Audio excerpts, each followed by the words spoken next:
My name's Deputy Casey McFarlen. I work for the Olmsted County Sheriff's Office. I've been here for 2.5 years. Prior to that, I was with Minot, North Dakota police officer for 2 years. So I got almost 5 years of experience going on. My current position is I'm the Community Resource Officer for the City of Eyota and the SRO Community School Officer for Eyota Elementary and Middle and High School. I respond to calls for service within and around the City of Eyota. Also, I handle a lot of things inside the school, talking with your students about different topics. I spend time in their classes. One of my main things I like to do is I like to hang out in the gym classes. I feel like it gets the kids to know that I'm not just a cop out there, trying to enforce right and wrong. I'm part of this community. I live in the community. I'm a coach. I have kids that go to these schools, so I like interacting with these kids on a more personal level. And I feel that helps them come up to me when they actually have issues or problems that they want to talk about. They know I'm not just some random cop. They know me by my first name.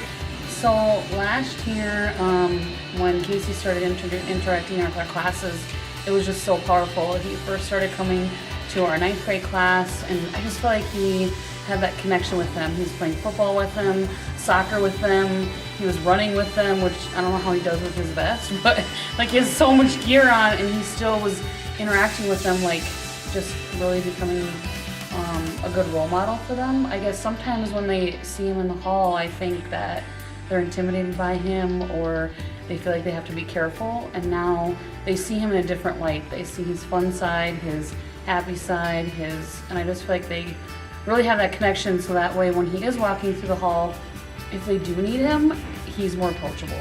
That's my main thing that I love about it. Plus he's a fun guy and he's funny and he just really can connect with students.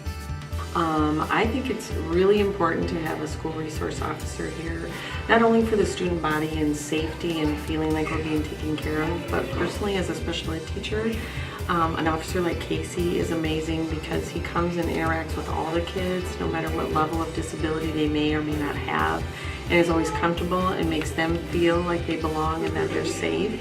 Brings a lot of joy, laughter, and a lot of belonging, and I think that's really important in school, both for my students and for the whole student body itself.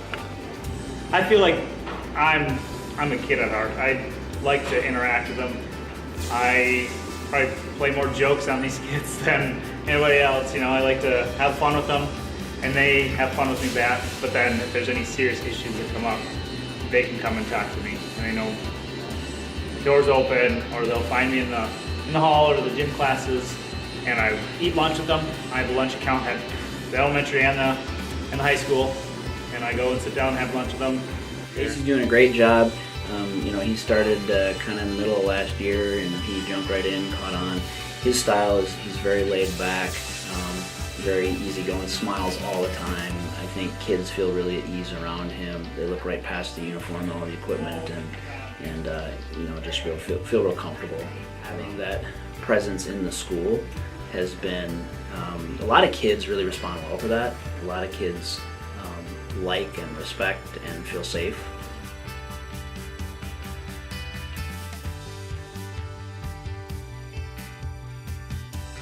Now that school has started again, there's all new traffic patterns, and that would be walkers, bikers, and kids and staff people driving. So my message would just be slow down around school, be more aware of kids, walking, biking, driving. My message to, not just to kids, to all of us, another big one would be put down the phone. I know a lot of parents are struggling with kids have their phones. The phones are their lives. There's a good website out there. It's commonsensemedia.org. It's a nonprofit organization. If you find your kid's phone and you say, what's this app for? Go on there. If there's any app that you have questions with, you can look it up. Type it in, search different apps on that commonsensemedia.org, and it'll explain to you what the app's used for. It gives you a rating. It gives you any potential, is there potential for scams? Is there potential for their information to get out to people you don't want it to get out to? So it's a really valuable tool.